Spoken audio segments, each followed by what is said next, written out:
Hello guys and welcome back to comic book universe. पिछले कुछ दिनों वीडियो नहीं आ रहे थे क्योंकि मैं बाहर गया हुआ था। तो एवेंजर्स ऑफ वेस्टलैंड्स के पिछले एपिसोड में आपने देखा कि Danny Cage, Bruce Banner junior, Dwight मिलकर एक टीम बनाते हैं ताकि वो डॉक्टर डूम को रोक सके, क्योंकि डॉक्टर डूम वेस्टलैंड्स के सिविलियंस को मारता जा रहा है। फिर उनकी टीम में ग्रैंट आता है जो कि अब नया कैप्टन अमेरिका बन चुका है। फिर इनको एक डिस्ट्रेस कॉल मिलता है और वहाँ जाने पर उनको पता चलता है कि ये कॉल विवियन से आ रहा था। लेकिन इससे पहले कि वो लोग विवियन को जिंदा कर पाते, बैरन ब्लड और उसकी वैम्पायर्स की आर्मी उनको रोकने के लिए पहुंच जाती है, लेकिन अपने हीरोज उनको हरा देते हैं। तब उनको पता चलता है कि डूम इतने शहरों को डिस्ट्रॉय इसलिए कर रहा है ताकि वो हीरोज को ढूंढ सके।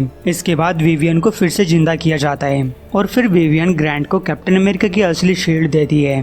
इसके बाद ब्रूस को एक डूम बोर्ड से पता चलता है कि डॉक्टर डूम का अगला अटैक कहाँ पे होने वाला है, लेकिन ये लोग एक जाल की तरफ जा रहे हैं। तो एपिसोड की शुरुआत में हमें दिखाया जाता है सैन एंटोनियो, जो कि हाइड्रा का इलाका है। यहाँ पे हाइड्रा का मेन हेड स्ट्रकर अपने सोल्जर्स से कह रहा है बहुत लंबे टाइम से डूम न्यू बेबीलोन के अंदर अपनी कुर्सी पे बैठा हुआ है और उन लोगों की कदर नहीं कर रहा जिन्होंने उसे कुर्सी पे बिठाया है। आज वो दिन है जब हम उसे याद दिलाएंगे कि अगर हाइड्रा नहीं होता तो डॉक्टर डूम कहीं का नहीं रहता, और हम ना सिर्फ डॉक्टर डूम को ये याद दिलाएंगे बल्कि इस पूरे वर्ल्ड को याद दिलाएंगे। हाइड्रा की किस्मत में शासन करना लिखा हुआ है। अब हमारे हाथों में है कि हम इस महान देश के ऊपर फिर से कब्जा कर लें और इसे फिर से एक सुपर पावर बनाएं। ये हमारी रिस्पॉन्सिबिलिटी है कि हाइड्रा के साम्राज्य के अंदर हम इस देश को एक नई दिशा दिखाएं। Hello hydra. तभी उसका साथी वैगनर स्ट्रकर को बताता है कि नॉर्थ से कोई चीज हमारी तरफ आ रही है। लग रहा है कि ये बहुत सारे डूम बोर्ड्स हैं, इनकी संख्या कई सौ में है। स्ट्रकर बोलता है यह असंभव है, हमने हर सावधानी बरती थी। डूम को कभी पता नहीं चल सकता कि हम यहाँ पे हैं। लेकिन तभी वहाँ एक धमाका होता है और अगले सीन डॉक्टर डूम स्ट्रकर के सामने खड़ा होता है। स्ट्रकर पूछता है तुम्हें कैसे पता चला? डॉक्टर डूम बोलता है क्या तुम्हें सच में लगा था कि मुझे इसके बारे में पता नहीं चलेगा कि तुम मेरे इलाके में इतनी बड़ी आर्मी इकट्ठा कर लोगे और मेरे ही घर पे मेरे ऊपर अटैक करोगे तो मुझे पता नहीं चलेगा? स्ट्रकर बोलता है अब तुम्हें पता है या नहीं पता है कोई फर्क नहीं पड़ता, बस तुमने हमारी ये मेहनत बचा ली कि हम तुम्हारे पास आने वाले थे। तभी स्ट्रकर अपनी पावर से डॉक्टर डूम के ऊपर हमला कर देता है। वो बोलता है कि इतने महान आदमी को घुटनों पे बैठा हुआ देखकर अच्छा नहीं लगता। मुझे तुमसे ये उम्मीद तो नहीं थी, क्योंकि जैसा तुम्हारा खौफ है मुझे लगा कि तुम थोड़ी सी लड़ाई लड़ोगे। तभी डॉक्टर डूम स्ट्रकर की छाती में छेद कर देता है। वो कहता है मैं बस मौके की तलाश कर रहा था।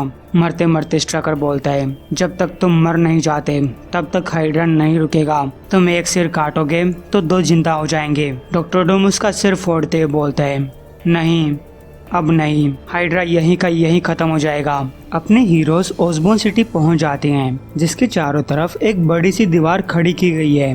अंदर जाने पर इनको बड़े बड़े खंभों पे कुछ लोगों की लाशें लटकी हुई दिखाई देती हैं। ऐसे लोग जो कि हीरोज की कॉस्ट्यूम पहने हुए थे। ग्रैंट ब्रूस से पूछता है क्या तुम्हें पक्का लगता है कि यही वो जगह है? ब्रूस बोलता है कि यही वो जगह है। जिसपे डैनी कहती है कि मुझे तो ये कोई जाल लग रहा है और इस जाल के अंदर फंसने वाले हम पहले लोग नहीं है। तभी उस शहर के दरवाजे बंद कर दिए जाते हैं और इनको एक आवाज सुनाई देती है ओसबोर्न शहर में तुम्हारा स्वागत है बैरूपियों, हम लोग तुम्हारा ही वेट कर रहे थे। तो अपने हीरोज लड़ने के लिए तैयार हो जाते हैं। वो आवाज आगे बोलती है बहुत से लोग जो कि अपने आप को हीरोज माना करते थे वो लोग यहाँ पे आए थे, लेकिन कोई भी यहाँ से बाहर निकलकर वापस नहीं गया। ओसबोर्न शहर में 1000 हीरोज की कब्र है जहाँ वो लोग जो कि डूम के खिलाफ खड़े होते हैं उनकी अक्ल ठिकाने लगाई जाती है। और तुम लोग 5 हो, जिससे हमें पुराने दिनों की याद आने लगती है। लेकिन तुम भी उनसे कुछ अलग नहीं हो, चिंता मत करो, तुम कुछ महान विलन्स के हाथों मारे जाओगे, जिनमें है green goblin, absorbing man, wild child, shocker, enchantress. और गाइस एब्जॉर्बिंग मैन ने ही थोर को मारा था। आप ओल्ड मैन होकाई में जाकर देख सकते हैं। एन्चेंट्रेस बोलती है लगता है आखिरकार किसी ने म्योनिर उठा ही लिया।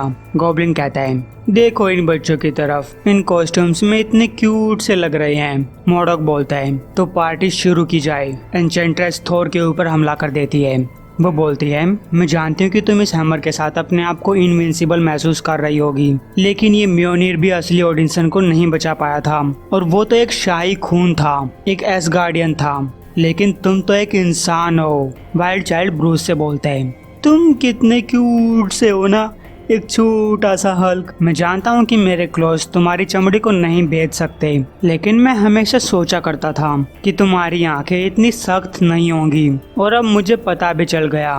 विवियन एब्जॉर्बिंग मैन से कह रही है, मैं तुम्हारी सारी कमजोरियां जानती हूँ और तुम्हारी सारी ताकत जानती हूँ। एब्जॉर्बिंग मैन विवियन को पकड़ते हुए बोलता है, अच्छा तो तुम मेरे बारे में सब जानती हो, तो तुम ये भी जानती होगी कि मैं जिस किसी चीज को भी टच करता हूँ उसे ही एब्जॉर्ब कर लेता हूँ, जिसमें तुम भी शामिल हो। विवियन बोलती है, मैं जानती हूँ कि तुम जिस किसी चीज को भी टच करते हो तुम अपनी पावर्स को वैसा बना लेते हो। तुम उसी चीज को डुप्लीकेट कर सकते हो, लेकिन तुम उस चीज को डुप्लीकेट नहीं कर सकते जिसे मैं कर सकती हूँ। जैसे कि मैं अपने मॉलिक्यूल्स को बिखेर सकती हूँ और उनको फिर से जोड़ सकती हूँ, लेकिन तुम इन बिखरे हुए मॉलिक्यूल्स को नहीं जोड़ सकते। तो गाइस, एब्जॉर्बिंग मैन मारा जाता है। तभी शोकर विवियन के ऊपर हमला कर देता है। वो बोलता है, तुम काफी चालाक हो, मुझे पसंद आया। और हालांकि मैं मानता हूँ कि मैं एब्जॉर्बिंग मैन को इतना पसंद नहीं करता था, लेकिन वो मेरा टीममेट था और तुम्हें इसकी कीमत चुकानी पड़ेगी। ग्रीन गॉब्लिन कह रहा है, 60 साल हो चुके हैं, या फिर 70 साल हो चुके हैं जब हमने असली हीरोज को मारा था, और तब से मैंने एक असली लड़ाई नहीं लड़ी है। और ड्वाइट, तुम्हें यहाँ आने में इतना टाइम क्यों लग गया? हम इतने दिनों से तुम्हारा और तुम्हारे दोस्तों का वेट कर रहे थे और एक असली लड़ाई की उम्मीद कर रहे थे, लेकिन तुम तो यहाँ पे बच्चों को हमसे लड़वाने के लिए ले आए जो कि हीरोज बनना चाहते हैं। लेकिन ये कोई असली लड़ाई नहीं है। स्पाइडरमैन से लड़ने में इतना मजा आया करता था।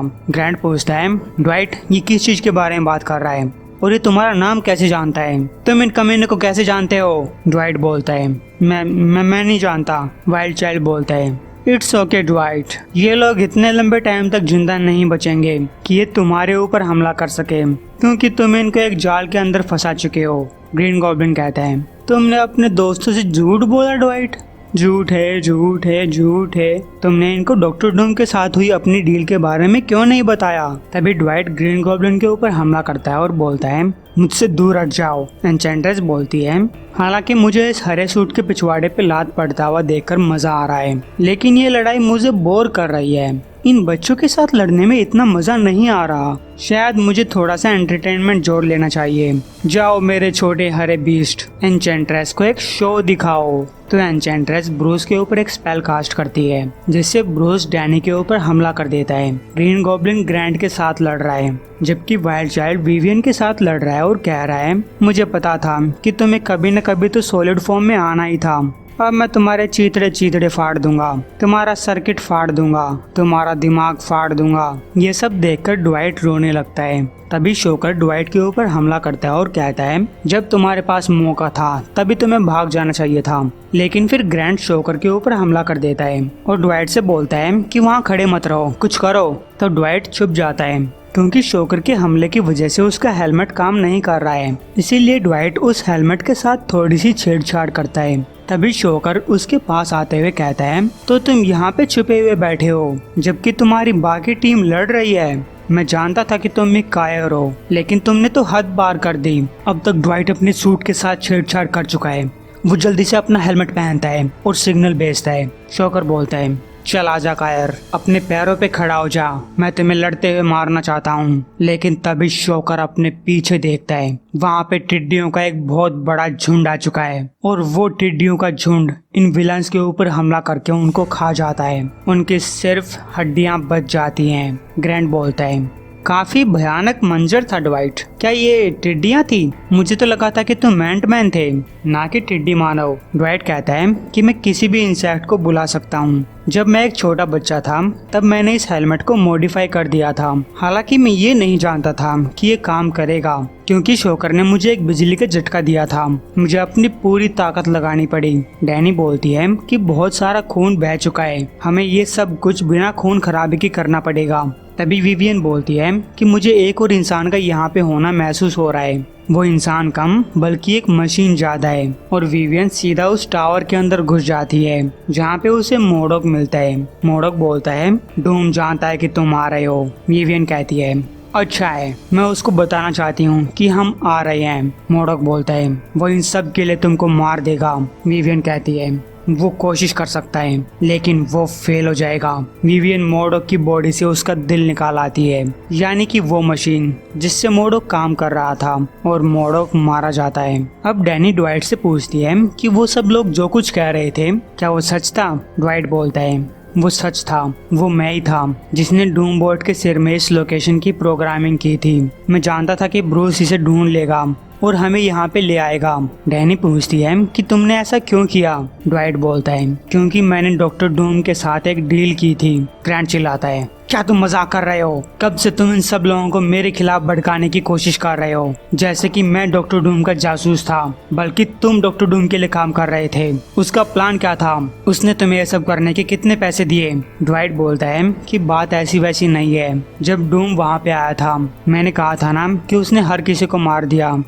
मैंने झूठ बोला था, उसने कुछ लोगों को जिंदा रखा, ज्यादातर बच्चों और औरतों को। डॉक्टर डूम बोलता है तुम फेल हो चुके हो, लेकिन मैं एक अच्छा रूलर हूँ। मैं तुम्हें पछतावा करने का एक मौका दे रहा हूँ। कैलिफोर्निया के अंदर 2 और लोग ऐसे हैं जो कि एक ऐसी चीज के साथ खेल रहे हैं जिसके साथ उनको नहीं खेलना चाहिए। वो लोग तुम्हारी तरह अवेंजर्स बनने की कोशिश कर रहे हैं। उनको मेरे पास ले आओ। अगर तुम उनको मेरे पास ले आते हो तो मैं तुम्हारे बचे खुचे लोगों को जिंदा छोड़ दूंगा, लेकिन अगर तुम उनको मेरे पास नहीं लेकर आते तो वो सारे लोग मारे जाएंगे और मैं उनको बताऊंगा कि उनकी मौत के जिम्मेदार सिर्फ तुम हो। ड्वाइट बोलता है डॉक्टर डूम के एक आदमी ने मुझे एनक्रिप्टेड डाटा दिया था कि तुम्हें कहाँ पे ढूंढना था और तुमको कौन से रास्ते से लेकर आना था, सब कुछ। जब ग्रैंट हमारी टीम में आया मुझे लगा कि वो डॉक्टर डूम के लिए काम कर रहा है और डॉक्टर डूम ने उसे मेरे ऊपर नजर रखने के लिए भेजा है।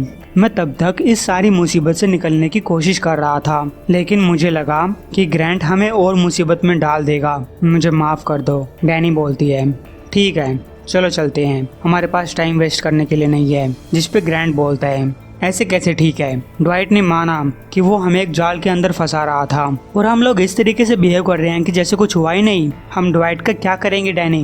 डैनी बोलती है ड्वाइट ने वो किया जो हम में से कोई भी करता। वो अपने लोगों को बचाने की कोशिश कर रहा है। अवेंजर्स भी यही करते हैं, हम लोगों को बचाते हैं और इस टाइम पे न्यू बेबीलोन के लोगों को हमारी जरूरत है। तो गाइस अपने हीरोज न्यू बेबीलोन की तरफ चल पड़ते हैं।